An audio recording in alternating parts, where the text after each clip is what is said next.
Great. So we are going to get ready to get started. So before we get into the content of the webinar, we just wanted to do a brief introduction of the study abroad team here at AFS-USA. So tonight on the webinar, the panelists are going to be Caitlin Schneider and myself. My name is Justin DeAndrade. I'm the senior manager of our study abroad experience and operations team here at AFS. I'm also an AFS returnee, so I did a semester program in Honduras in 2007. So my AFS experience was a pretty fundamental learning opportunity and life-changing event for me, and really characterized a lot of what I did later on in life. I moved on to study international relations when I went to college. And then I also was able to study abroad again when I was in Barcelona, Spain. I did a semester abroad there. I've been at AFS for about 5 years now. And in my experience at AFS, I've always been in the study abroad team, working with US participants interested in studying abroad. And then I'll pass it over to Caitlin to do an introduction. Thanks, Justin. Hi, everyone. My name is Caitlin Schneider. I'm the Senior Director of our Study Abroad Experience and Operations Department, as Justin mentioned. I was not an AFS returnee, but did have a lot of really exciting opportunities to study abroad throughout my young adult life and into college, culminating in spending 6 months in Tanzania as a part of my graduate school program. So study abroad is certainly something that means a lot to me and has shaped the path that I've taken on my life, certainly. I've been with AFS-USA for almost 10 years now. I started in our hosting department, so that's the team that works with the incoming foreign exchange students that come to study in the US for a year or semester. I've also worked in our participant support department, and we'll talk a little bit more about them later. Before transitioning to our study abroad team. And I've been with this team for the past probably about 4 years now. So it's been great. We just wanted to introduce you to our other teammates, Adriana and Jennifer. They're not with us tonight, but it's very likely that you will be communicating with one or both of them throughout the rest of this process leading up until your departure. So Adriana Miladinovic is our visa guru. She is a study abroad specialist with our team, but she has probably already been in communication with many, if not all of you, talking to you about what to expect in terms of the visa process and what documents you need to get ready, so on and so forth. So she is one person that we wanted to point out. And also Jennifer is the newest member of our team, and you'll probably be hearing from her later on in the summer. She's another one of our study abroad specialists, and we have some information about them too. Great. And then as we proceed to move on with the content of the webinar, if any of you on the call are open to it, if you just want to chat in where you're from and also where you're going to be studying abroad, just so we can get a sense of all the different people on the call, where you are all from in the US and where you're hoping to be studying abroad in the fall. All right, and then while everyone works on that, I am going to just go over a little bit of the call tips. So everyone throughout the webinar is going to be on mute. If you do have technical difficulties, then you can go ahead and use the chat feature to chat in with us to let us know that you can't see a slide or you're no longer hearing the presentation. During this webinar, just to set some ground rules, we're going to be covering general information pertaining to all of our AFS semester and year programs departing this fall. So it's going to be more focused on all the preparations and what to expect between now and departure. It's not going to focus on country-specific details. And we just want to let you know that. So any specific questions that you have about your program, you can feel free to chat those into us. We won't address them here now on the webinar, but we certainly can follow up at a later date to set up a time to chat, or we can answer them via email if you have very country-specific questions. We will have a Q&A at the end of the webinar, so you can use the Q&A button to ask questions to a particular slide. We may not stop on each slide to answer questions just to make sure we can get through all of the information we want to deliver to you today, but we certainly will go through the Q&A at the end and answer as many questions as we have time for. And then it looks like we have a decent amount of people that have chatted in. So I won't go through everyone, but it looks like we have Massachusetts, studying in Italy. We have Pittsford, New York for Poland, Lancaster, Pennsylvania to Ireland. I see Boston, Massachusetts to Japan. It looks like we have Grantville, Georgia going to Germany, Colorado heading to Switzerland, and we have Fort Worth, Texas heading to Switzerland. So it looks like we have a really good, diverse group of people here on the call. So just to give everybody some additional information, so for this upcoming fall, we're hoping to have about 120 to possibly 130 students going on semester and year programs in the fall to about, I think it's about 30 to 35 different destinations. So it's definitely an exciting group hoping to depart for the fall. All right, now just to go through what we're going to cover on the session today, we will talk a little bit just to get started about AFS's history and our mission today. At a point in the webinar, we're going to talk a little bit about COVID-19 and the AFS framework, how we're operating programs, under the pandemic. We'll talk a bit about program fee and finances, making those payments, academic credit, so what to expect once you get on program, what's a little bit about what schooling may be like and how to prepare and be successful in obtaining credit. We'll talk a little bit about host families and the timeline for receiving that information. We're going to do just a general overview of some information about visas and travel and when to expect to receive that information. We'll talk about support on program and what that looks like. And then finally, we'll do the Q&A portion at the end.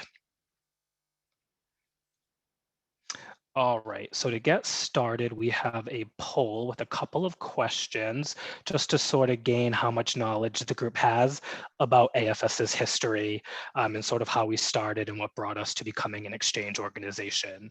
So I'm going to launch a poll now. So it should be appearing on your screen. And you should see 3 different questions that you can answer. So the first question is going to be, what does AFS stand for, our acronym? What did AFS do during World War I and World War II? And then finally, what year did the AFS exchange program begin? So I'll give everyone maybe a minute or two to answer those questions, and then we can go ahead and go through the results.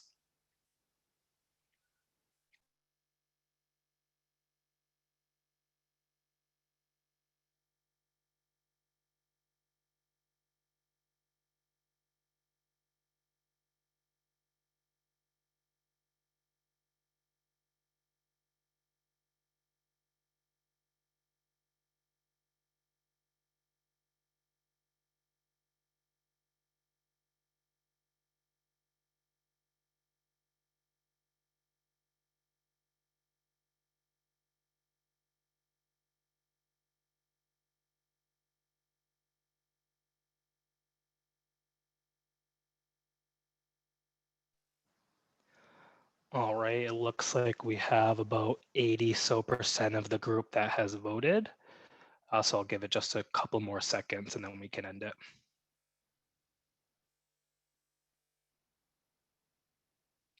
All right. So we're going to end the polling. All right, and then just to share the results for the group. So for the first question, it was asking, what does AFS stand for? So it looks like about a majority of the group, 72%, said it stands for the American Field Service. For the second question, we had, what did AFS do during World War I and World War II? Of the options, it looks like the majority indicated that we were a volunteer ambulance service. And then finally, probably one of the more tricky questions is, what year did AFS exchange program begin? And it looks like a majority indicated that it was in 1947. All right, so now back here. So for the answers, what does AFS stand for? It does stand for the American Field Service. So majority of the group did get that one correct. What did AFS do during World War I and World War II? It did begin as a volunteer ambulance service. Again, so a majority of the group got that correct. So AFS was a volunteer ambulance service. It plays a big part in our mission and our vision of volunteerism today.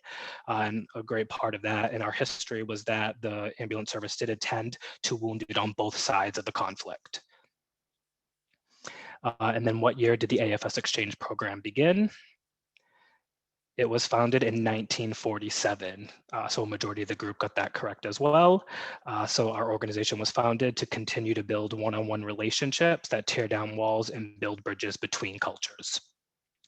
And so we like to talk a little bit about our history because it does play an important role in sort of the AFS vision today in what influences our mission. And then the mission of AFS-USA is that we empower people to become globally engaged citizens by delivering meaningful intercultural experiences that provide the knowledge and skills needed to help create a more just and peaceful world. So just throughout the presentation, and I think in the preparations for your program, and something to also think about once you depart and throughout the entirety of the program, is sort of what the mission is of AFS, where we really started, where our roots are from, and how you are becoming part of that mission today to continue this role of building bridges, building cultural understandings between people, and continuing to become more globally engaged citizens. Great, thanks, Justin. Now we're going to move into the next steps of the admissions process, what you should be expecting in the coming weeks. So upon acceptance to the program, our finance team will email an invoice to you with your program fee. For some of you, that's already happened. We wanted to point out that payments should be made by the deadline on the invoice that's on the actual invoice within 20 days of receipt, or within 20 days of receipt, with whichever is later, and that the full program fee has to be paid prior to your departure, so 3 weeks prior to your departure. And we also wanted to note that our participant finance team can be very flexible and work with you in terms of collecting regular payments or setting up auto or recurring payments on your credit card, for example. So we very much encourage you to reach out to our participant finance team and talk to them about what options might work best for you. So there definitely is some flexibility there. We also wanted to point out that we do have a small selection of local and national scholarships that fall 2021 participants can be eligible to apply for. We do encourage you to look up our scholarships page and check out what is available there. And we specifically wanted to highlight that the Helen Peggy Miller Scholarship, which is a national scholarship opportunity, will be finalized by the end of the week. So by the end of the week, you should be able to apply for that scholarship, and we'll also be sending out an email notification giving you some details and explaining where you can find more information about that by the end of the week. So we're very excited about that opportunity.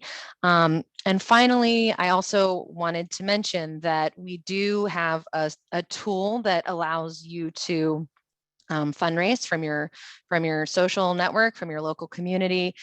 We call it the Sponsor an AFSer tool. You create a blog, and through that blog, people in your social network can donate to your program fee, and 100% of those donations go towards your program fee. So there's no percentage that goes towards any other sort of costs. It's 100% of whatever people donate to you goes to you and that program fee.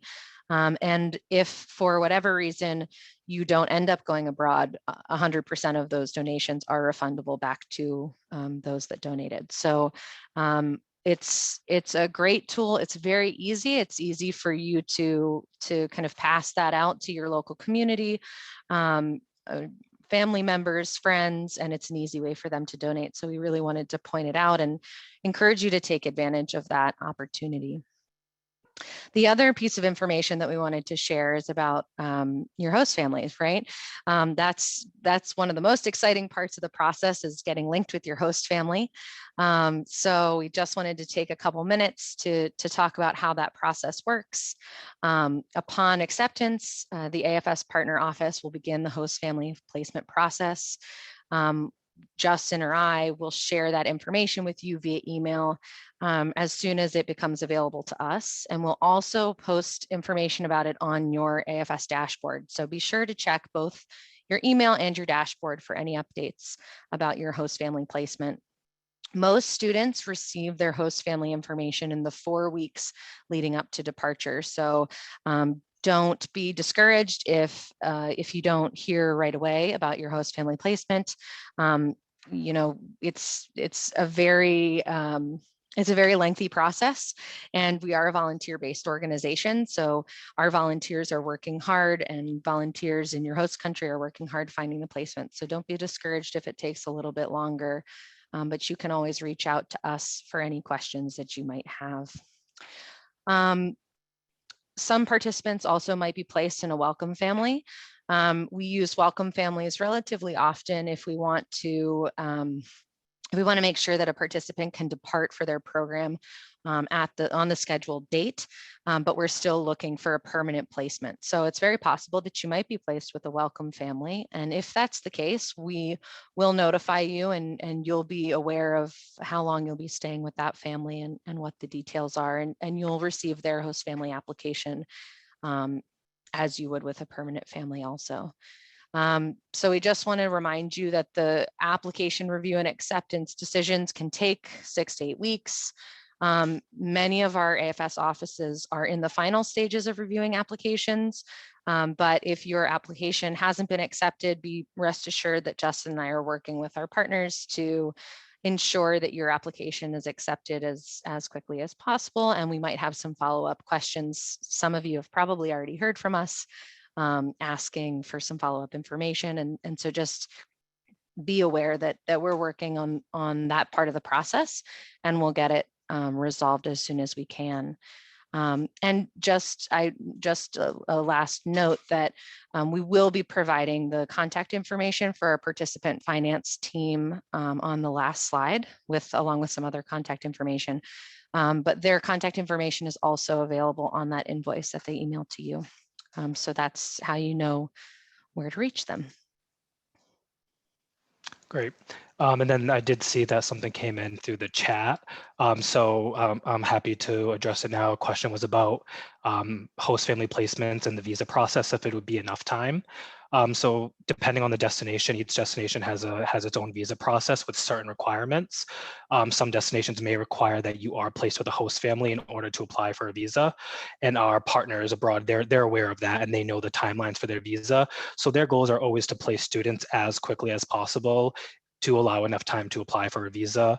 As Caitlin did mention, being a volunteer-based organization, sometimes there are chances in which placements come a little bit later, and it can make the timeline for the visa a little bit more tight. And then we'll talk a little bit about what happens in terms of the visa process. One thing that we can say is that all of our partners, given that the nature of international travel can always be a bit unpredictable, especially in terms of getting visas approved, all of our partners always set predefined departure dates. So they have first and second arrivals, and that's a lot to allow for a buffer in the event that any students do have a little bit of a delayed departure. So partners sort of do everything that they can to ensure that placements are on time so students can depart and obtain their visas. But in the event that that doesn't happen, there are plans in place to be able to welcome students once all of the paperwork is approved and they can depart for the program. And then just for everyone that does have questions throughout the presentation, I would just recommend to do it into the Q&A box, because sometimes things can get lost in the chat box. So that way we can check in on those at the end of the presentation.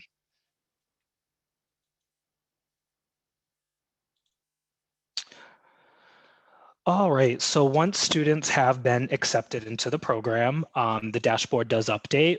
It'll notify you that you've been accepted. You'll also get something sent via email confirming your acceptance into the program. And then on the dashboard, you're going to see some updated to-do items for you to complete.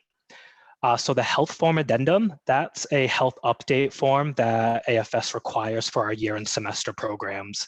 And this is required to be completed within 3 to 6 weeks of your departure.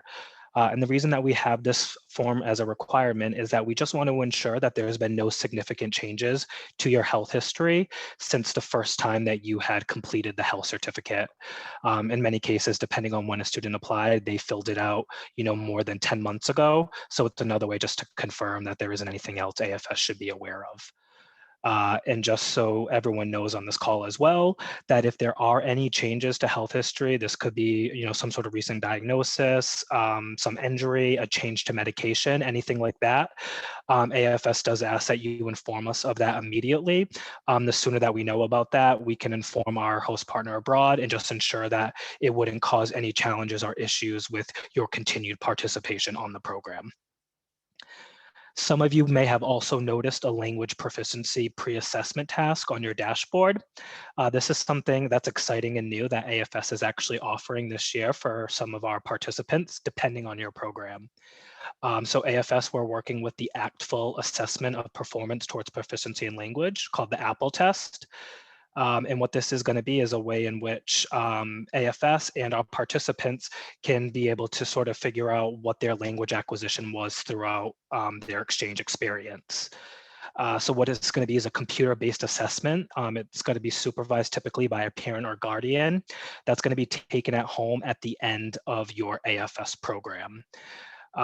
If you do see the pre-assessment to-do item on your dashboard, that means that you're applying for one of the programs in which the language of instruction in the program does qualify to be tested by Apple. If you do not see that for your program, it just likely means that at this time, Apple isn't doing proficiency testing for the primary language of your AFS destination. The pre-assessment, one of the reasons that we also ask students to fill that out is that depending on your language level and experience, some students will be invited to also take a pre-test prior to their departure. Again, so that way they can sort of gauge right before departure what their language level was, and then also take the test upon return. And then upon completion of the language assessment, you'll receive a score that's going to explain your proficiency levels within a variety of parts of foreign language speaking. So that's going to be oral, speaking, listening, reading, and writing.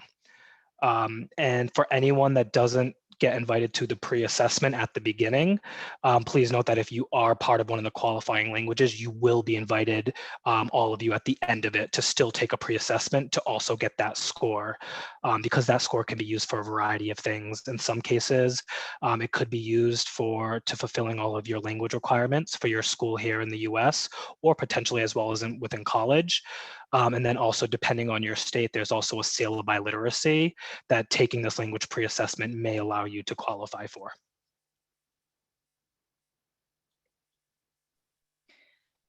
Great. The next piece of information that we wanted to point out are the country and program resources. So on your dashboard, you have access to review these country-specific resources. There's a button at the bottom of your dashboard screen where you can access them. And here you'll find the most critically important information for how to prepare for life in your new country. And we strongly encourage you to review all of this information prior to your departure to make sure that you have full access to it even while you are abroad, because this really is, this information offers just a wealth of knowledge in terms of what to expect, different processes that we here at AFS-USA, but also in your host country are following, answers to really great questions in terms of how to best prepare for your time abroad, information about language lessons and what school's going to be like, and what living with your host family is going to be like. All really good and important information for you to review well in advance of your program, but also to have on hand as a reference during your program for you to check back with. Very specifically, I just want to point out that essentials column under all programs, you'll see everyone has a copy of the AFS participant guide, the AFS medical guide, and the safety tips. These are the this is the packet of information that AFS-USA provides to you. It's really important that you and your parents review all of this so that you all have an idea of what to expect, and so that you all have a good understanding of what the program is going to be like, what our medical plan covers, all kinds of really great information. And then underneath of that, you'll see your program specific information. So in this example, we're using Spain. And I just want to point out specifically the welcome booklet. If there's any sort of rules and responsibilities, or maybe it's called the safety tips here too, and also the host school FAQ. So 3 really great documents that are going to give you a lot of information, and just, again, really useful tools for you to continue to reference even while you're on program. So be sure that you take some time and review this information with you and your parents to make sure that everybody has a good understanding. And of course, if you have any questions, you can always ask us. Great. And then I just also wanted to highlight too that some of these documents are being updated again for 2021 departures.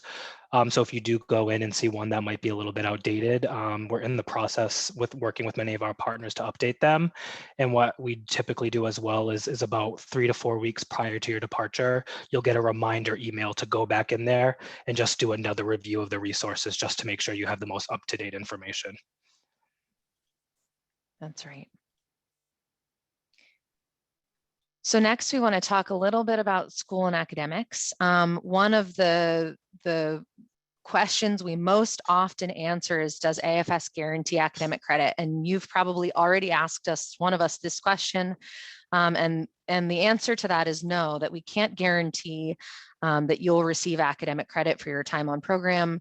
This is primarily because every school in the US is different in terms of what their requirements are and what they will accept in terms of credit. AFS participants are placed in schools all over the world with varying school systems, varying course offerings. So we just don't have a way to standardize that and to guarantee that. We also have to keep in mind that each AFS participant, has their own unique requirements outside of the school system, perhaps even at your own school. But we do offer some tools that we give to you to try and help have that conversation with your guidance counselor and with your school. Again, to refer back to the host school FAQ, which we pointed out on the last slide, that's a really helpful document. You should bring it with you when you talk to your guidance counselor so that you have a good idea of what school is going to be like in your host country. You should also keep a record of all of your classes, your grades, and your coursework that you take while you're abroad. You want to make sure that you also have that information in case it's not available to you in a more formal way at the end of your school year. You should also consider the possibility of taking summer classes or different elective courses, or if your school allows you to customize your course load upon your arrival back to the US, to see if you're able to keep up with the classes that you would have been taking if you'd remained in the US while you're abroad. And also talk to the officials at your host school to see what documentation they're willing to provide to you prior to your return home. Obviously, the schools that are hosting you want to see you succeed. And so they are very likely to do whatever they can to make sure that you have what you need. But the really critical piece of information there is that it's up to you while you're in country to have that conversation with the officials at your host school. That's when you're going to get the best information from them. Otherwise it's AFS staff or volunteers are talking to that host school, but you're really going to be able to have that one-on-one relationship built when you're there, right? So that's the best time to get that critical information. We also wanted to point out a couple of things about preparing for school. So each of our AFS partners shares with us and updated information about school realities under COVID-19. Our partners are in the process of updating this information now. So once it's available to us, we will make it available to you. But it is just important to note that COVID-19 is still impacting schools all over the world, right? And that can vary region by region in each country. So school might look differently depending on where you're placed.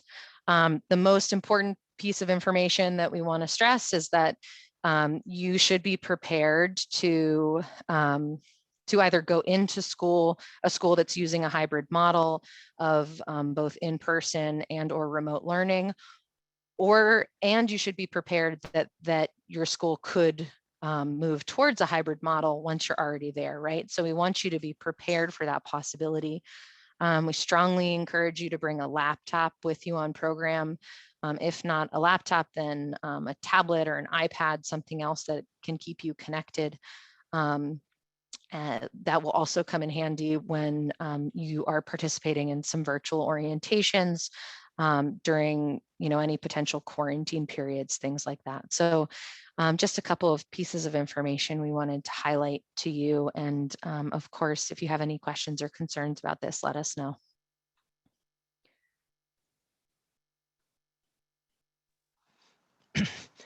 Okay, now just to talk a little bit about what to expect in terms of your host family. So we always want to remind students that your host families come in all different shapes and sizes. So there is no typical host family. Just like here in the US, there's no typical family structure. All families sort of operate differently, have their own way of life. So we always want to remind students to sort of not have some preconceived expectation of exactly what your host family is going to look like when you're abroad. It's also important for students to know that our AFS partners, they do placements all over the country. So there's no guarantee that you'll be placed in a specific region. So just like here in the US, when we host students, we place students everywhere from, Texas, California, Missouri, Kansas, as well as in Alaska. So students could be placed anywhere in the country. What the partner's primarily looking for is to identify a host family that they think is going to be a good fit for you, and that there's also a school within that region that is going to be able to enroll an exchange student. So once those two pieces sort of come together, then that's when partners will confirm a placement with us.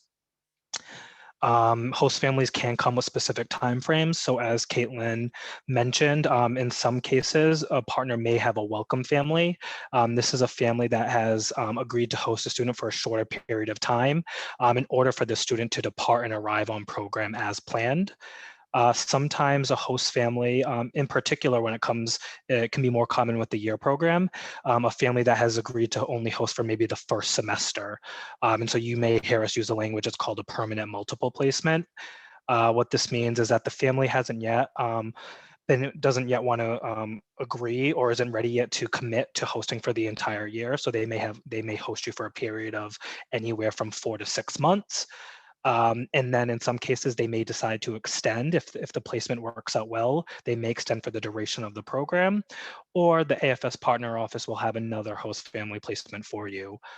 In as many cases as possible, to not disrupt the program, the partner offices always try to keep students placed within the same community, within the same school. That's always the top priority. And one of the positives, at least from what we've heard from other exchange students, and I as well, when I was on my exchange in Honduras, I had 2 host family placements. I found it to be a really positive aspect because I was able to get close to 2 different families, and I was able to see actually how 2 different types of families lived in Honduras and got to experience culture in those different ways. We will, of course, notify you of what your placement is prior to departure. So the AFS partner office, if it isn't going to be a placement for the entirety of your program, they do let us know ahead of time, and we will share that information with you. So it won't be something that will catch you off guard. So how are host families found? So pretty much all AFS host families are volunteer host families. So they do not receive a stipend for hosting you on program. But we did want to know that there are 2 programs in which the AFS partner office has to be able to operate. That's New Zealand and Ireland. Those programs do give a small stipend to the host families for hosting an exchange student. So those are the only 2 cases that would happen. Host families do undergo an application and an interview process. So they do have an application process very similar to what you had gone through on your side, where the AFS office, it gets to learn more about the family, their composition, their interests, their activities, what they're looking for in hosting a student. And then they also will have an interview either with an AFS volunteer or a staff member. And then host families also provide community references. So people within their community that can speak to them and their ability to host a student. Once the AFS partner office has all of that information, then they make an assessment and then make a decision about approving that host family to host with AFS. One of the great things about AFS, not only for many of our participants that do study abroad with us, but with host families as well, is that they usually learn about AFS through word of mouth. So they've met somebody that's already hosted an exchange student before. They've met somebody who's sent their child abroad, or maybe they themselves went abroad at one point with AFS. So a lot of AFS as a network are people that have some connection to the organization, or in many cases, they heard from a local volunteer that maybe went to a community event and talked about AFS, or went to a local school to talk about it. Just some tips and things to think about before you go on program. So once you've been placed with the host family, we definitely recommend that you take the initiative to contact your host family. So once your placement's confirmed, you will get that information about your family. And we definitely recommend that students reach out. Most students will reach out first with an email. Obviously, keep in mind that your family may not know much English. So that's something that is to consider. It's a great opportunity to practice your language as much as you can. But we definitely encourage for students to do the proactive outreach. In some cases, you may also find that a host family reaches out to you as well. They're very eager to talk to you as well. So that could happen in some instances too. We recommend that students think about just some small gift, a token appreciation that you can bring to your family for deciding to host you on program. So we recommend that it's something small and something that's like meaningful and local that can speak a little bit to your life here in the US. So that could be like a local snack. A lot of students will bring some sort of candies that are known for from their area, a flag, or any sort of things that can speak to a little bit about your culture here in the US. And then we encourage you to learn about your host family culture and dynamics. A lot of the welcome booklets will have a bit of information about what is a typical host family like, what to expect, what are the dynamics between a student and parents. Do families tend to be a bit more conservative or not? So definitely doing a little bit of research to start to set expectations, because depending on where you go and the culture that you're going to be studying abroad in, there could be different interactions. Maybe host parents are a bit more strict than what you're used to here in the US. So we again want you to learn about your host family, get to know them beforehand, so that way when you get on program, you've already had those conversations and a better understanding of what that experience is going to be like. Again, however, we want to remind everyone that every AFS experience and host family is unique. So there's no one size fit all for what to expect with your host family. When you're on program, it's very important to remind yourself to stay engaged with your host family and participate in as many family activities as possible. When you get on program, especially in the first couple of months, one of the biggest challenges to overcome is the language barrier, of course. And also it's, you're getting to know a new family, people you've never met before. So it's a lot of adapting that you're going to have to do. And it can be very easy to sort of seclude yourself, right? To go into your room, you're tired, you were in school all day learning in a foreign language. It's hard to think, oh, I'm going to sit at the dinner table and then do this, for a couple more hours. And then it also can be really, really easy to fall into your phone and your laptop and being engaged on social media with your friends and family back home. And in our experience, what we can say is that in many cases where students have a lot of homesickness, or students that end up returning home early, a big part of it was because they weren't able to really engage with their host family. So we really encourage you, to put the effort in there, even when it is challenging. We also just want to remind you that your family ended up volunteering and deciding to host you. They believe you're going to be a good fit for your family. They're excited to share their culture with you, and then they also want to learn about you and your culture as well. And then what we'll talk about a little bit later is the support network on program. So how to deal with things when there could be potential challenges or conflicts with your host family. So we'll talk a little bit about that.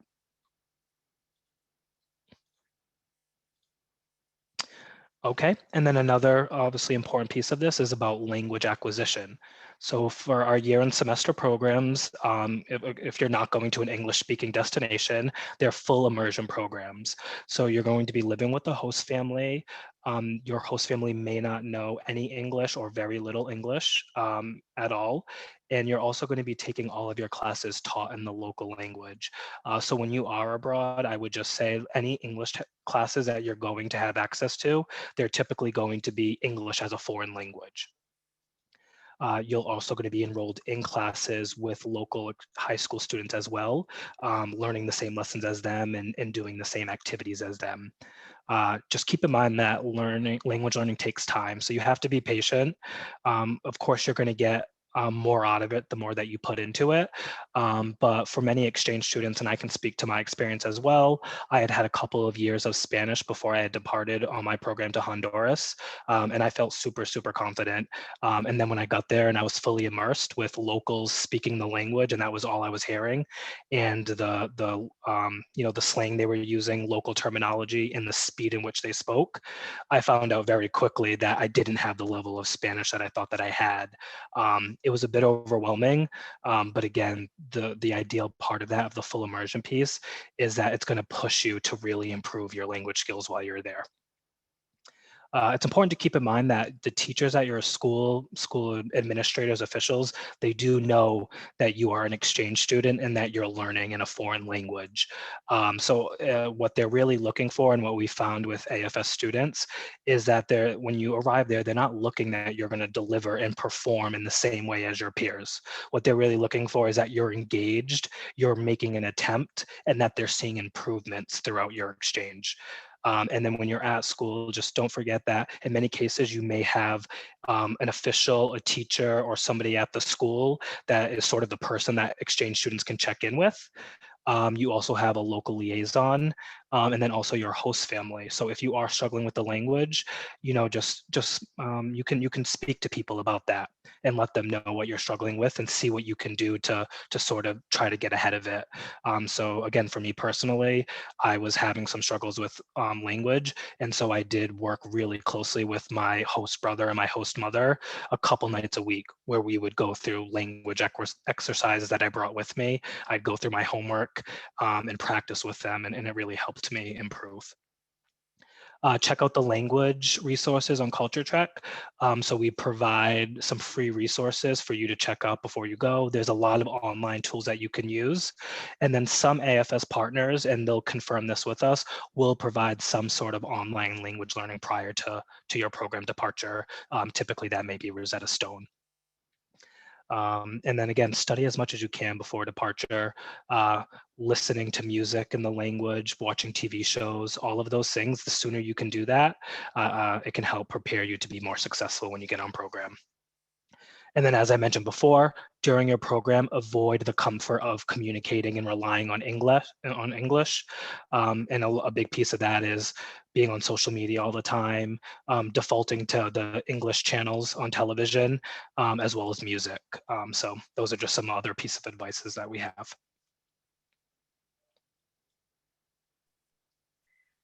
Great. So we just wanted to take a moment and talk a little bit about our AFS programming and the framework in light of COVID-19, and how the AFS organization is monitoring the ongoing impact of COVID-19. So the AFS network, under the guidance of our parent organization, AFS International, has established a set of guidelines that we're using to determine whether or not we move forward with an AFS study abroad program. And so we've listed those criteria here. And again, all of these criteria have already been measured and weighed to determine whether or not a program is viable for this upcoming fall 2021 program year. So that criteria includes government restrictions to enter the country, government restrictions on travel within the country, international travel, restrictions on facilities and supplies, availability of schools, and willingness to accept exchange students, and also hospitals and government preparedness. We also are keeping in mind any restrictions or regulations that are put in place here on the US side. And so AFS-USA has to evaluate a different set of criteria, including travel restrictions, ability to obtain a visa, and also whether or not international travel is accessible. This framework was developed last year in preparation for our study abroad programs for the fall 2020 program cycle. It worked very well. We successfully sent a good number of students abroad during that program cycle. So we feel confident in our ability to continue to follow these guidelines and monitor our programs in this way.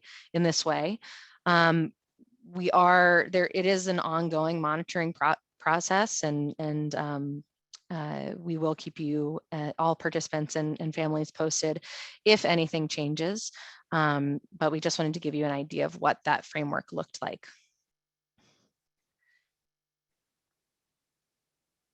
And we also want to talk a little bit about testing and quarantine requirements. We had a good question that came into the Q&A a little bit earlier about quarantining. So this is definitely a hot topic. First, to talk about testing, most AFS destinations require some form of COVID-19 testing prior to departure or upon arrival, and sometimes it's both.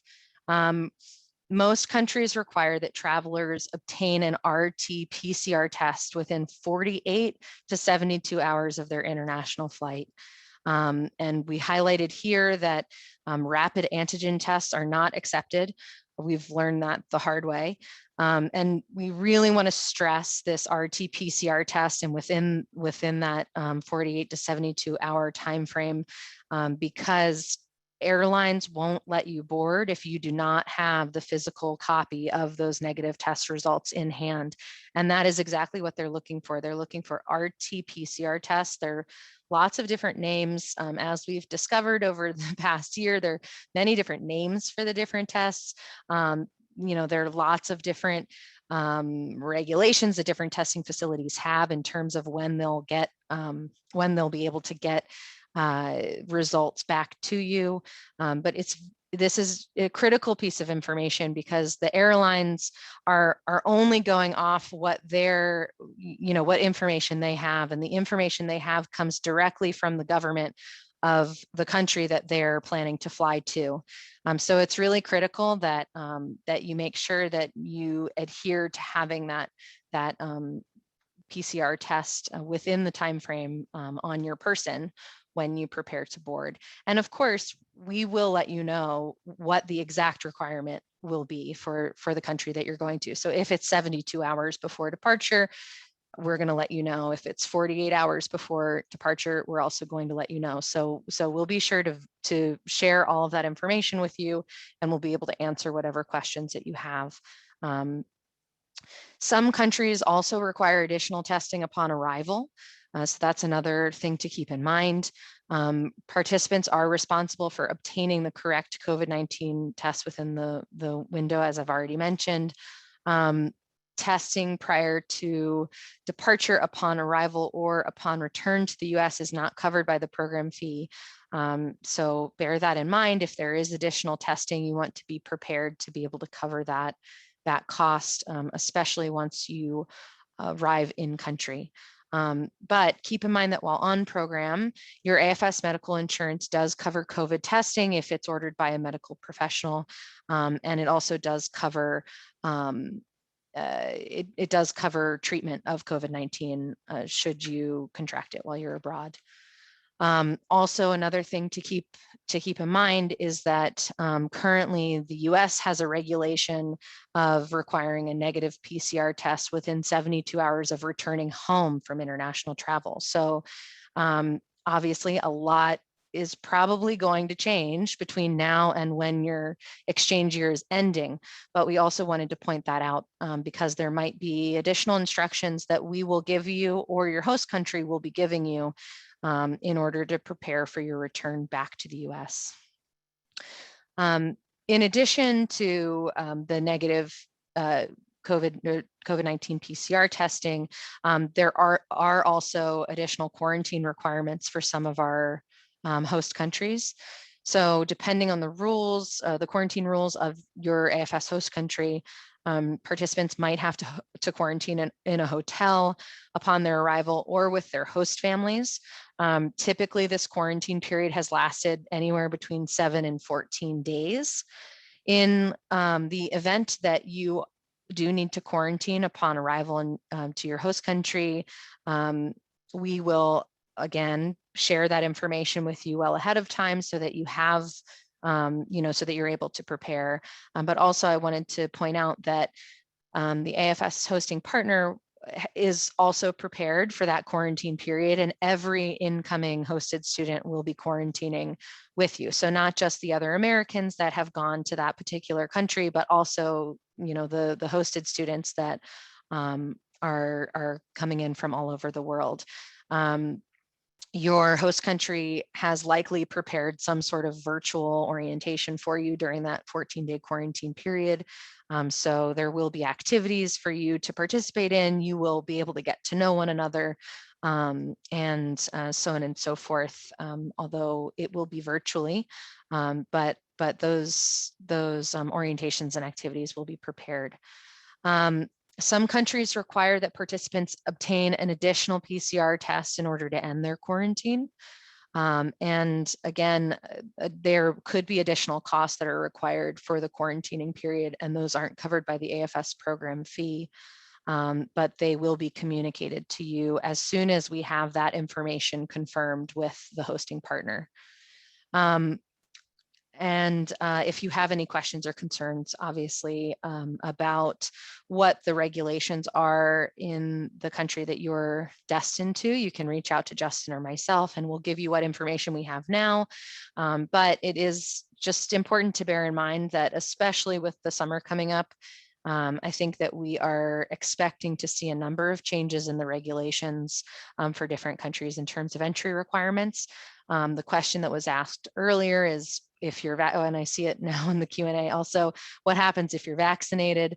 Right now, as it stands right now, the regulation would be that you would still need to quarantine.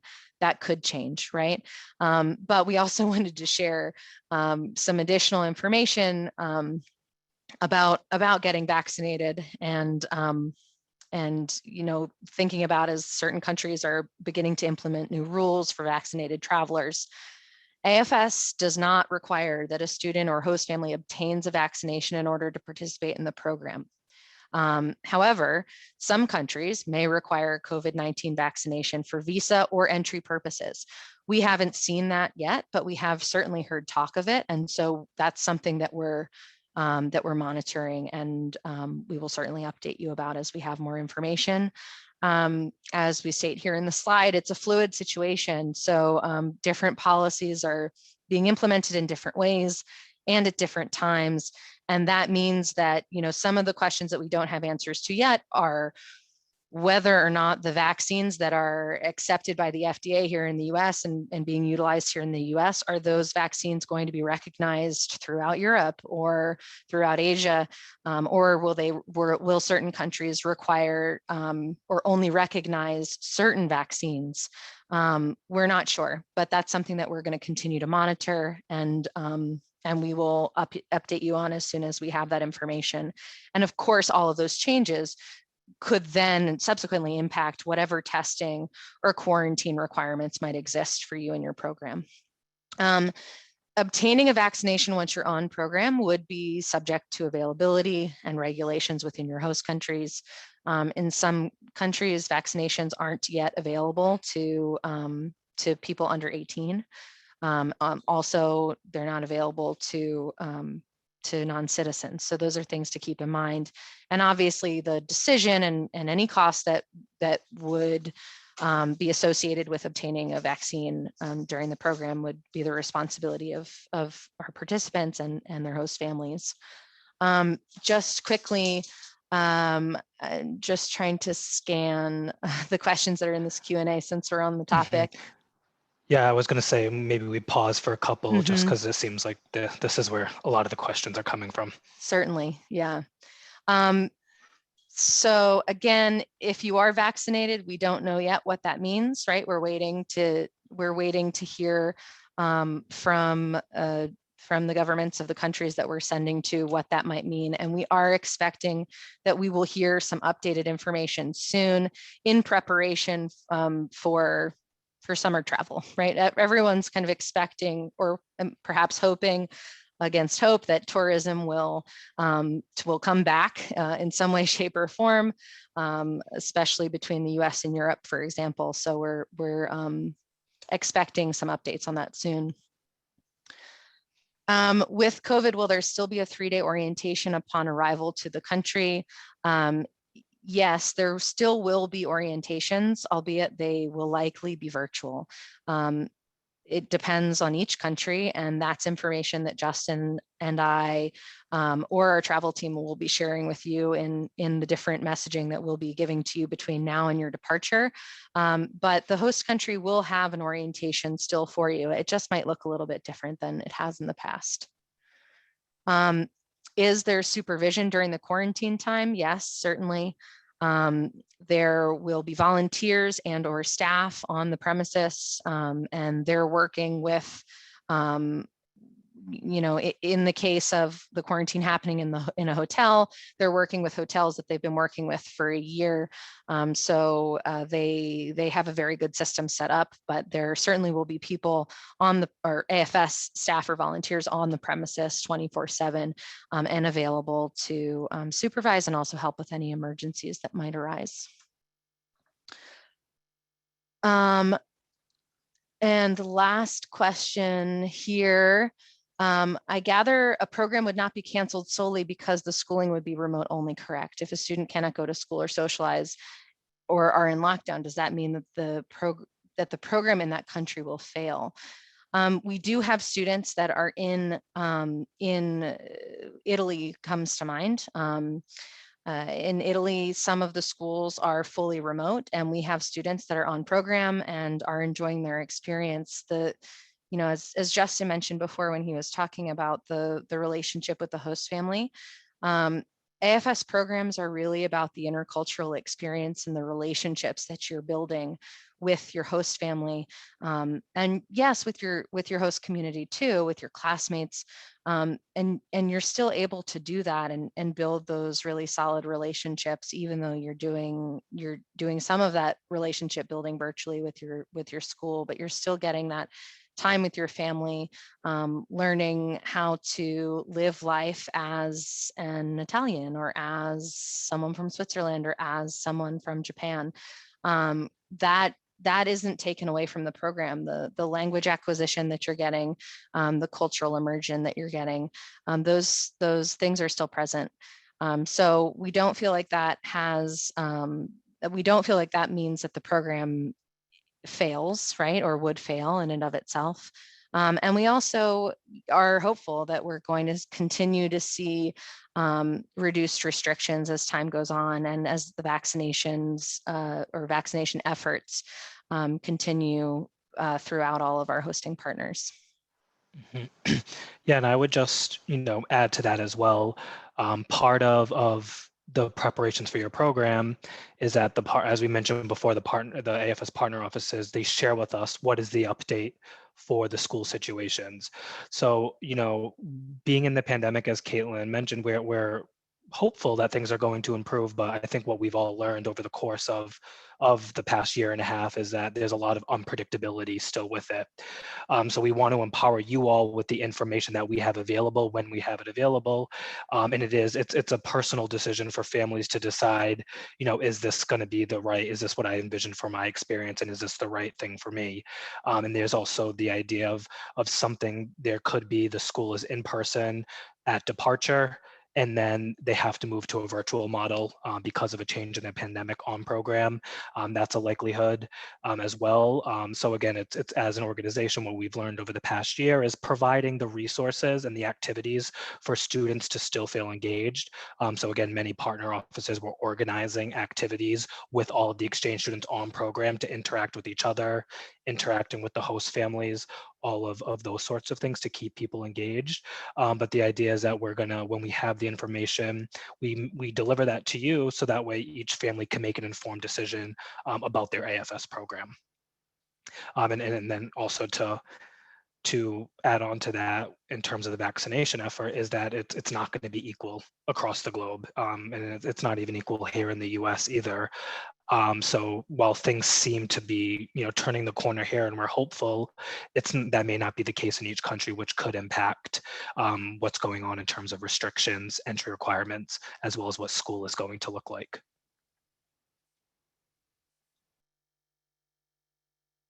Okay, so I think we'll move on just so we can get through the rest of the content, but any unanswered questions we'll definitely come back to in the Q&A.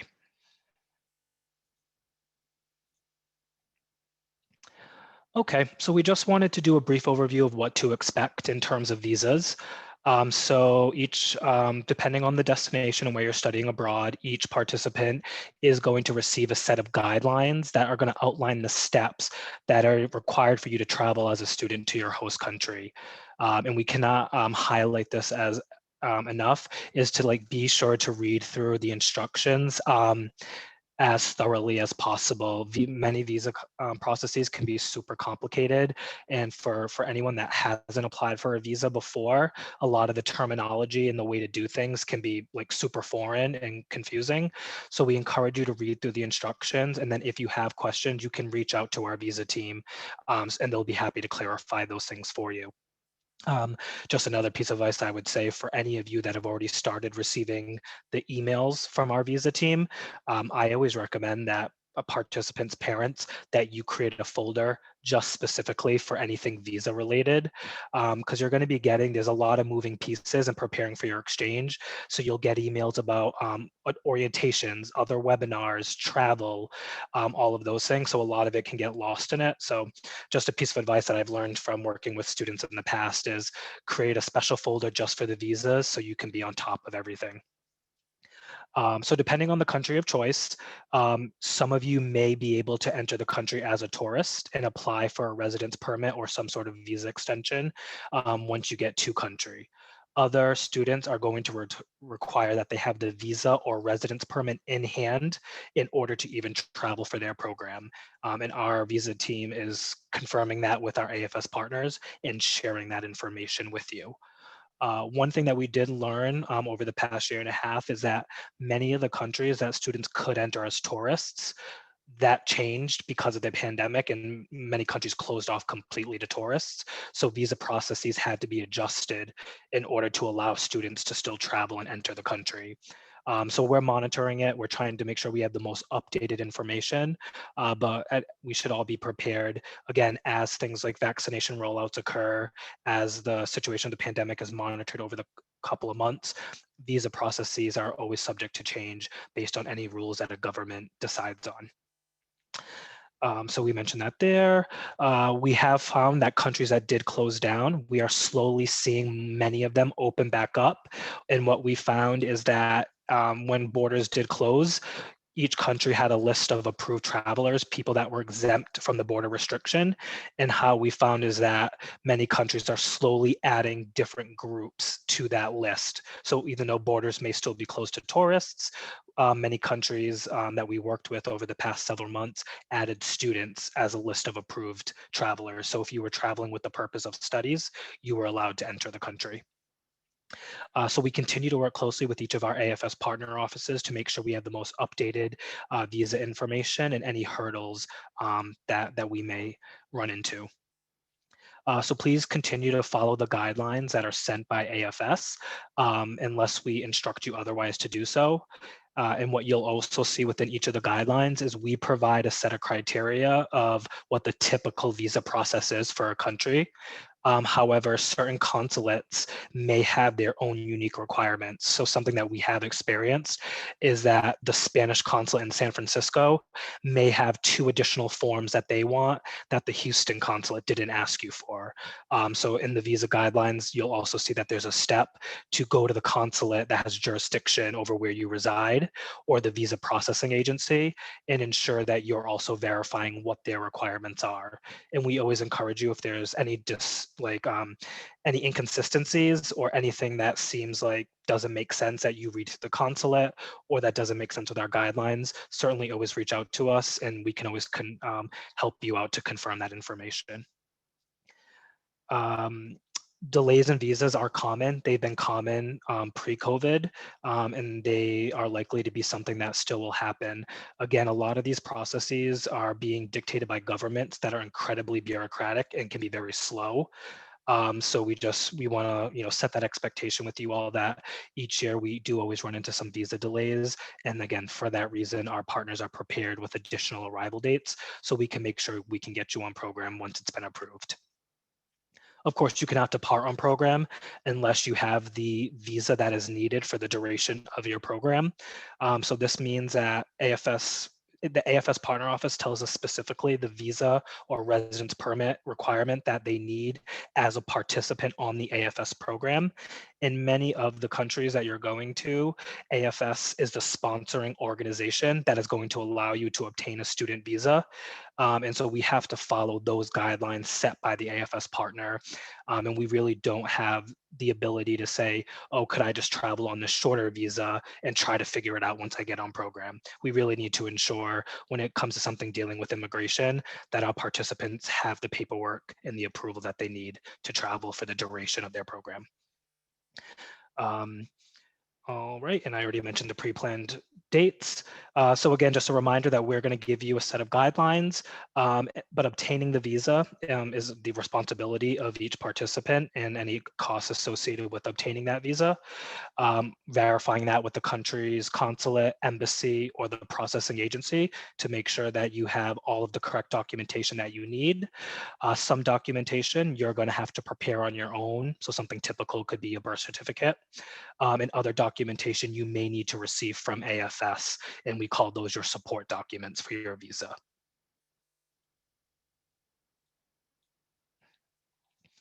Okay, so just a brief overview of travel for this fall. So most of the AFS programs as of today have been confirmed for our 2021 programs. And what I mean by that is that the partners have already been able to host participants, or they've already gotten the approval for their government to allow students to arrive on a student visa. There's a small batch that haven't been confirmed yet, and we've already been in communication with those students whose programs we're still waiting for news that the border restriction has been lifted for students. Our travel team is typically will be booking international travel and confirming it for each program about 6 to 8 weeks prior to departure. And when they book this information, they're going to send a detailed notification to you to outline exactly what your travel plan is going to be and all the instructions that you need to prepare for your travel. International travel is still being booked based on what is the international routing and availability, as well as the criteria that our host partners have given to us. So what I mean by that is that AFS France, AFS Spain, AFS Argentina, they provide details for when students need to arrive on the date and the window in which they need to arrive. And that's because they plan to meet, they'll have volunteers and staff at the airport to greet students. And they're also greeting students from all over the world. So in many programs, it's not going to be just US participants. There will be students from Europe, Asia, South America, Africa, etc. So there's a lot of moving pieces, which means travel is complicated. And under the impacts of COVID, which we're still seeing on travel today, it's complicated it a bit more. So our travel team, what we've been doing and the plan to continue to do for fall 2021 is that we're looking at travel options through main international gateways. So typically what we're looking at is New York, Los Angeles, San Francisco, Chicago, and Miami. And looking at that is based on where participants are traveling to, as well as what are the flight availabilities and what will logistically work. So in some cases, depending on where you reside, getting to New York in time to meet the international flight may be incredibly challenging for you. So our travel team is looking at a variety of factors. Where is every participant from France reside in the US? When do they need to get there? And what does the international flight availability look like? And then in some cases, we might book from other regional gateways if that is the way in which we can get students to arrive on program in time for the window that the partner decided. So this means that participants could have unique flight plans. They may not all look the same. As was the case in 2020, similar in 2021, many of our orientations are going to be virtual. So they will be virtual orientations to cover all of the content that we typically deliver. And there is not going to be in-person gateway orientations prior to the departure. So again, flight itineraries will be booked, so you arrive within the window that the AFS Partner Office would like students to arrive. You will be greeted at the airport upon arrival by AFS staff, volunteers, or in some cases, your host family. Regardless of participants, what your flight plan looks like, we always coordinate with our partners, so that way there is going to be support at the arrival airport for when you arrive on program. Once your international flight has been confirmed and it's been approved by our travel team, they're going to email you a travel notification, which, as I said, is going to have a lot of detailed information and resources about your travel. This information is also going to be available and accessible to you on your dashboard. And then just to keep in mind that domestic travels to get to wherever your international departure hub is not included in the program fee. And your travel notification will specify the instructions for if you need to book domestic travel and how you notify AFS of your domestic travel plans. And then just to show everyone quickly, this is just a brief understanding when you get a travel notification of what information you're going to see. So you're going to get a departure notification, and it's going to show you what is your departure point. So in this case, it was from JFK, and it was going to Paris to Charles de Gaulle. It'll include the dates, the times, and then in some cases, depending on the length of your program, you may also already have the dates of your return travel. In many cases for the year program, you can't book out return travel that far in advance. So in those cases, our travel will book your return travel a couple of months once you arrive, and they send out an additional notification that will look very similar to this.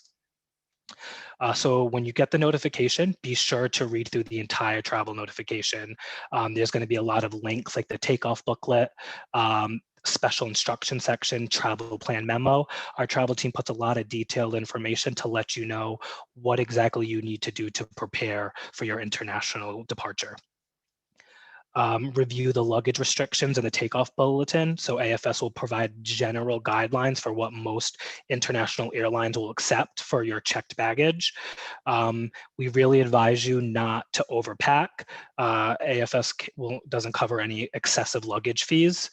And also just to keep in mind that when you're traveling with multiple suitcases as a student can be very challenging for you to do. And a lot of students, just so you know, also buy a lot of things when they're on program. So our recommendation is to try to pack a little bit lighter and know that when you're on program, there's probably going to be more things that you're going to want to buy.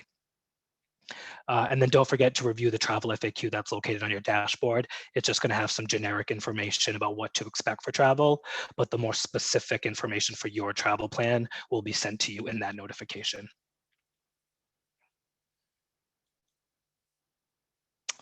All right. So just some other things to expect in terms of orientations and other things that will be coming.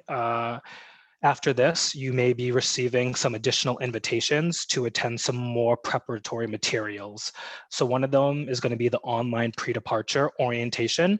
This is a module orientation that is required for all participants to take.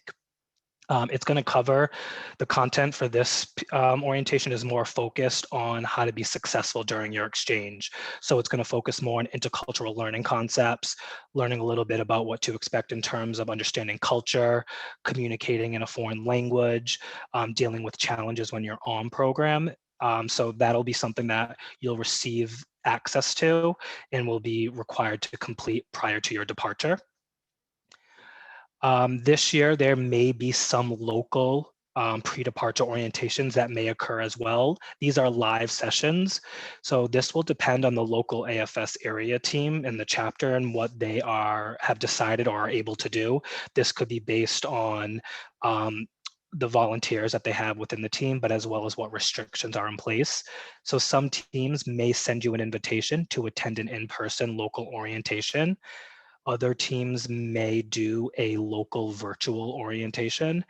And then finally, in those cases, we are going to run a couple of live national pre-departure orientations that, again, both students and parents will be invited to attend. And even though you will have completed the module version, we definitely recommend that you attend that as well because it's a more interactive session and is going to give you the opportunity to ask some more questions. And those will be conducted by our ICL, which is the Intercultural Learning Department and Orientations team. And then in addition, there's the online student learning journey. This is something that we launched just last year. It was launched by our governing organization, AFS International. So it's something that's accessible to all students studying abroad in the entire AFS network. The online tool is divided into 3 sections. It's going to be before departure. So there'll be some modules that you'll complete for preparing for your program. There's going to be some activities for you to do while you're on program, again, to help you process and think critically about your AFS exchange. And then there'll be an additional module that you can complete upon returning to program. And then what's great about this is that all of the students that are within your cohort, so all of the students, for example, studying abroad in France from all over the AFS network, are all going to be in the same modules. And there will be a couple of opportunities where you'll get invited to more interactive sessions where you'll get to meet other people that are studying abroad.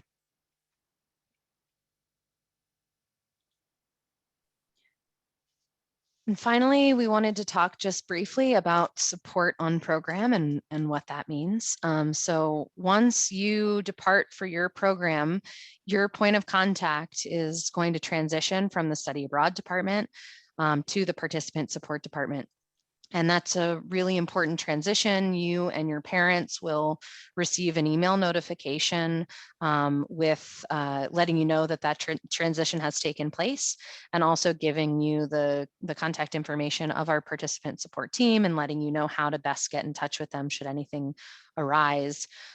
When you are experiencing any challenges on program, please be sure to rely on this support network. The graph on the right-hand side of the screen shows what we call the AFS chain of communication.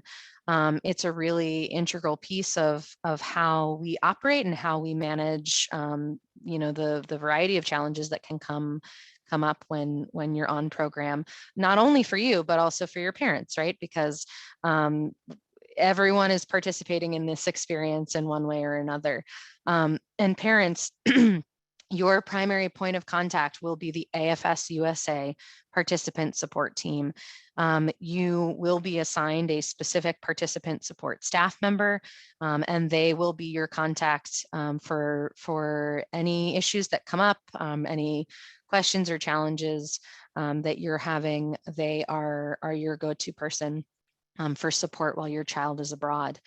But just to go through this graph briefly, for all of our participants, please keep in mind that first and foremost, if you're experiencing any sort of cultural adjustment challenge or challenges in school, challenges making friends, learning the language, as Justin was talking about earlier, your primary support is your host family, right? We want you to rely on your host family and to keep open and direct communication with them, and let them know how you're feeling, and really ask them for support. They're there to support you, and they want you to succeed. Beyond your host family, you'll also be assigned a local contact person. That person's title could change. Here in the US, we call that contact person a liaison. Their name might just be volunteer, or local volunteer, or AFS buddy. Each AFS office has a different name for this volunteer, but they will be assigned specifically to you, and will be available to you, and we'll meet with you relatively regularly to make sure that you're adjusting well, and to also address any concerns or challenges that you might be having.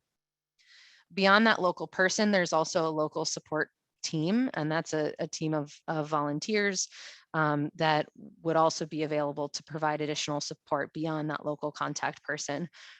Then we reach the AFS partner staff. So all of those local volunteers are communicating with the participant support staff in the host country, where you are staying, and so that those AFS staff members are also keeping track of what's going on, and also helping out to provide resources and to provide support where needed. The staff, the participant support staff in the hosting country is communicating with the AFS-USA participant support staff here. And our participant support staff in turn are going to communicate any challenges, any issues. All of that information is going to go back to your parents via that AFS-USA participant support staff person. So it seems like a very long game of telephone, but we find that this chain of communication is really, really important, especially when you as a young person are experiencing, understandable challenges living in a brand new environment, in a brand new culture, trying to understand the context of that culture and resolve conflict while also keeping in mind that you're in a totally new environment. So relying on those that are of that culture, that are there and trained and ready to provide you that support is really important. And that's how you're really going to get the best advice, and also the most insight into what challenges, why certain challenges might be occurring. So we just really want to stress that AFS chain of communication for participants, that you follow it and really lean on your local support. And for parents, that that you will have an AFS-USA staff person assigned to you to discuss these challenges with, but we really encourage you to go to that AFS-USA staff person as opposed to just communicating directly with your child. Also very important, in the event of emergencies, each AFS partner office has a duty officer system. It's a system that's available 24/7, and an AFS staff member is on call 24/7 in every AFS country. So our duty officer system is provided here on this slide. All of our participants will get the emergency contact information of the AFS partner where they'll be hosted on an ID card that you will all be emailed a few weeks prior to your departure. So be sure that you keep track of that. Also, all of that emergency information is going to be, remember, in those welcome booklets and those safety tips that we talked about earlier, and the program and cultural resources. So all of those emergency numbers are available to you, and someone will be there to support you no matter, should an emergency arise anytime, day or night. Great. So this is we're gonna, before we move into the Q&A portion, there is just a short video we wanted to show. I'm gonna hope that the volume isn't too loud, and that you all will be able to hear it. But for anybody that doesn't need to stay in the Q&A portion, we're not gonna cover any more content in this. And also just to let anybody know, we're going to make a recording of the presentation available to everyone. So again, if someone from your family wasn't able to attend either of the sessions, they'll be able to watch the recording. So again, anyone that wants to hop off now, you can definitely feel free to do that. And we just want to thank everyone for attending. And as always, if there are questions, where we have a contact slide that you can reach out to Caitlin, myself, and you can always reach out to us with any questions that you have. So I will test this now. And Caitlin, if you just want to let me know from your end if you all can hear it okay.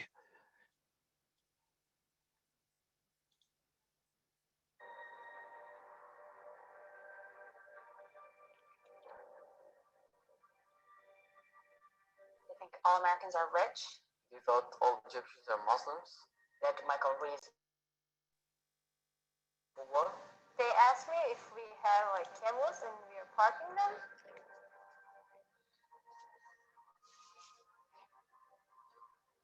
I come from Kenya. From Turkey? From India. Egypt. Indonesia. Seattle, Washington. I want to see snowfall. I needed to do something to broaden my horizon. I just wanted to go abroad. I wanted to learn about a different culture. Let the people know how do I live and what is my goals in life. All the questions I have, I'm going to answer them myself.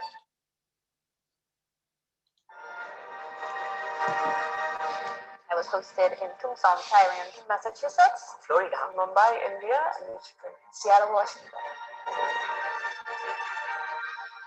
For me, it meant going over there and representing America to the best I could. It gives me the platform to bring out my country. To bridge the gap, the cultural understanding between, I think, Muslim cultures and the U.S. For us to make peace, we must have that understanding. I try to teach them how to cook Thai food. Everything has two sides. I want to show my country's good side. That we are more than just what is seen on TV. I really do hope that by the end of this year, I can just like break the wall of the stereotype. Now I'm studying international relations. I want to be involved with the Peace Corps, hopefully the UN, international diplomacy.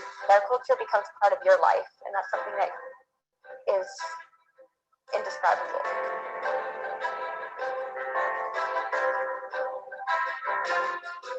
The world tomorrow depends on today. Students are the future. The world is changing very fast.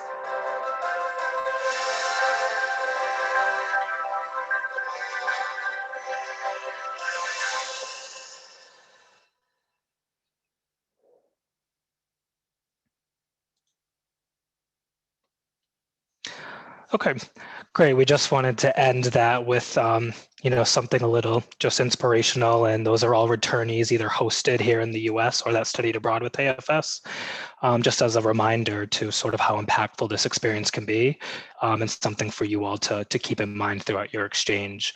And we can, of course, it's on the AFS-USA YouTube channel, but we can make the link available if anybody wants to watch it again.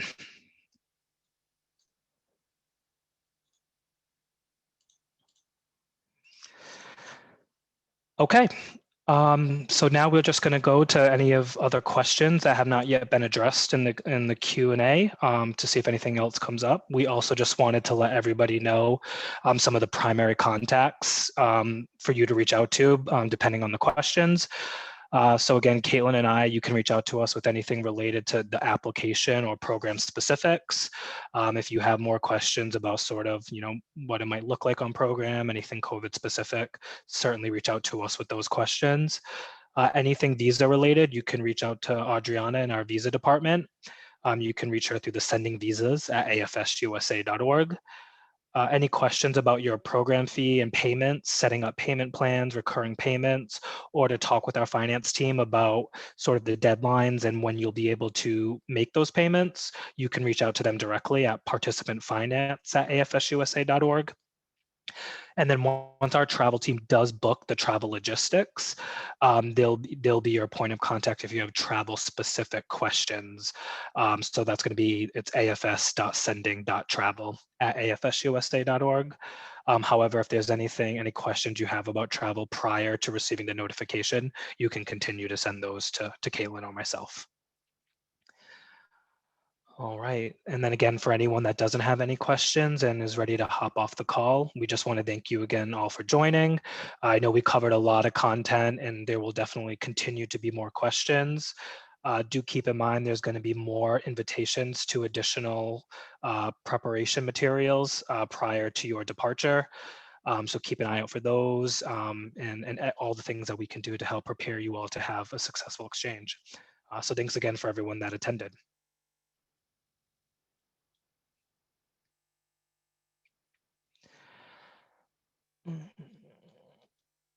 Okay, and then someone asked about getting not just a recording, but the materials from the presentation. I'm sure that we can also make that available to you all as well.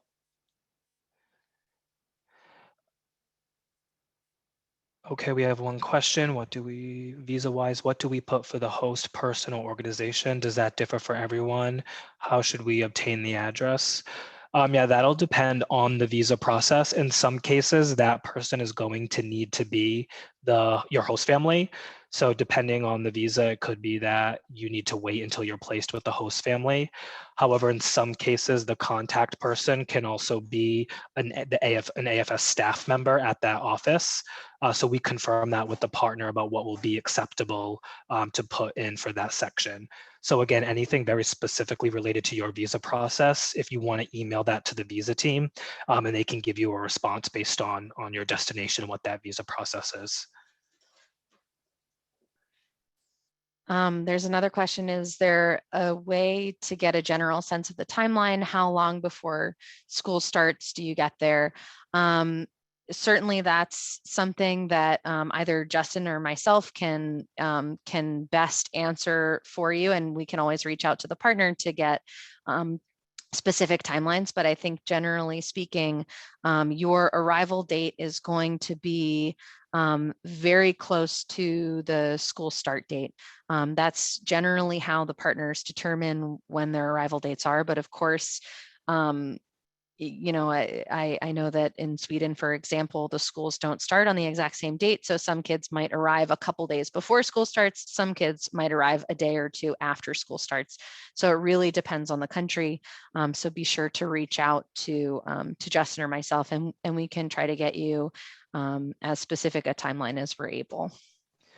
Yeah, and to add to that too as well, in some of the cases in which students may arrive, you may arrive before and have a couple of days to settle in. You could start school pretty frequently, but in the cases in which you may arrive after the official first day of school, I just want to say some partners do deliberately have exchange students arrive a little bit later because the first week of school is very much dependent on a lot of like logistical pieces, and teachers tend to be incredibly busy. So it's not a great environment for an exchange student to jump right into.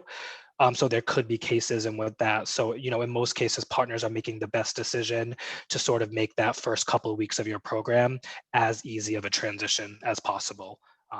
So it's it'll vary depending on which program you're going to.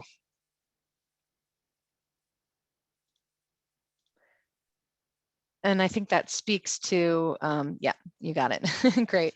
And again, you know, Justin and I are, we're probably already in communication with many of you, or we have been over the past couple of months. We're also talking to the staff in the partner offices where you're headed. So if you do have any specific questions, just ask us and we can pass those along to get answers for you.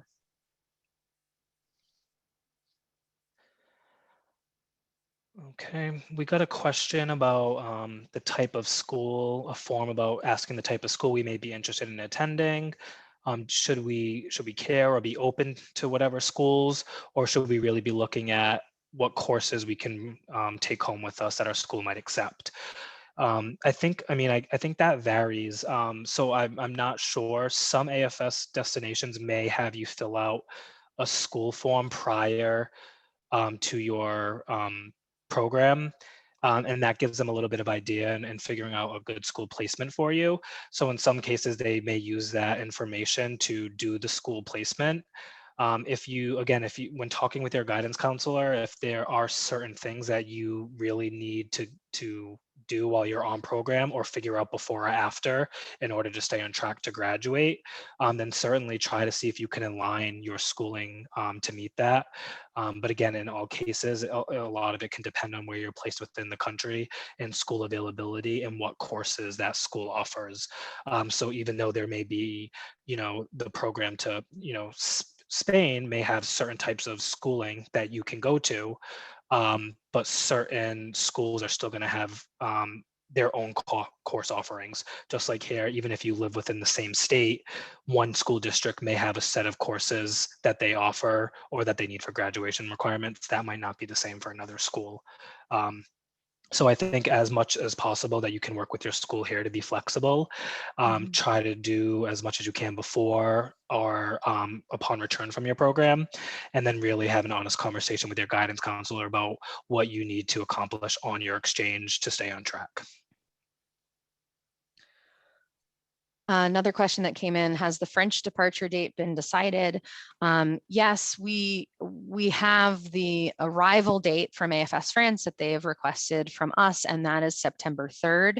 But the reason why we provide a range and also ask you or ask everyone to remain flexible until that travel notification is sent out to you is because your specific travel depends on so many different variables.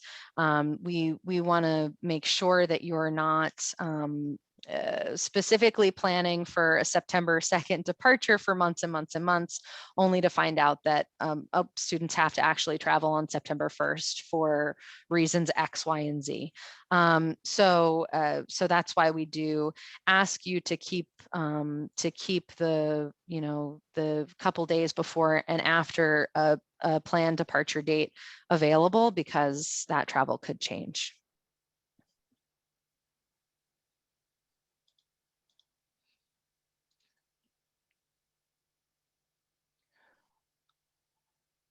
Okay. We'll wait just a couple more minutes to see if any other questions come in. But of course, other questions may come up after the webinar. So again, please feel free. You can reach out to us via email directly with any other questions you think of after this.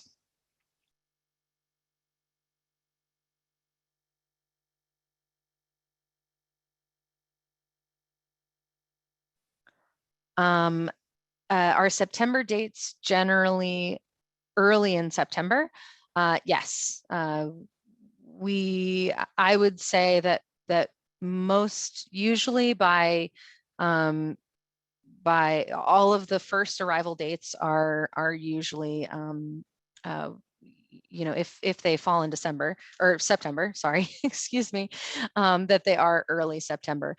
Sometimes there might be second arrival dates that are a bit later in the month. Again, that can depend on a variety of things, including delays in visas, and school needs on the hosted side of things. But generally speaking, yes, if we're talking about September dates, we're talking early September travel.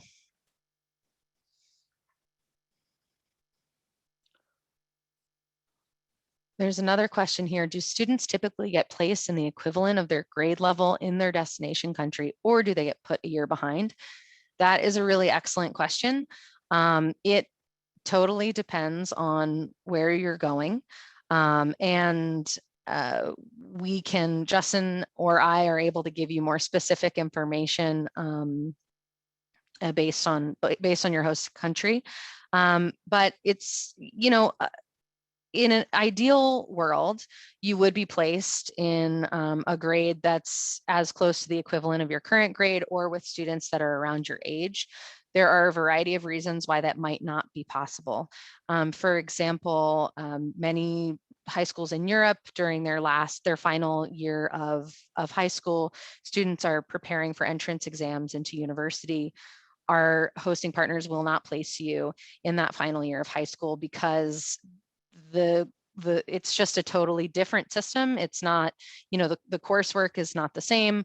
The entire focus is on those university entrance exams, and it would not be beneficial or particularly engaging for you. There are other reasons why certain countries might place you in grades that are lower than the grade that you currently are.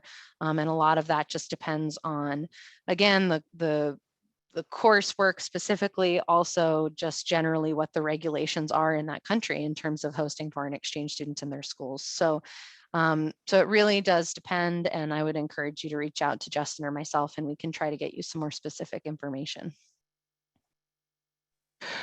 Yeah, and something important thing for you to reference after this call is when you go to your dashboard or in one of your emails, we've also sent links to the country resources.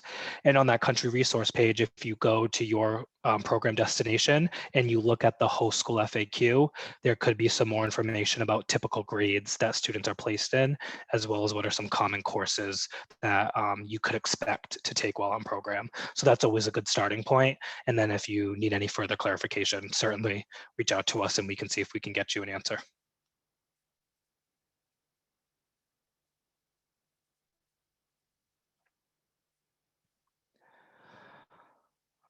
Okay, it looks like we're about 10 minutes over the hour-and-a-half mark as well. So we're going to go ahead and wrap up the webinar for this evening. Again, thank you for everyone that attended. If you do have any other questions, please feel free to send them to us directly, and we will certainly, be in touch, and you will continue to hear from Caitlin, myself, the visa team, travel team, as we work on preparing for your upcoming departure. So thanks again, everyone, and have a great evening. Thank you, everyone.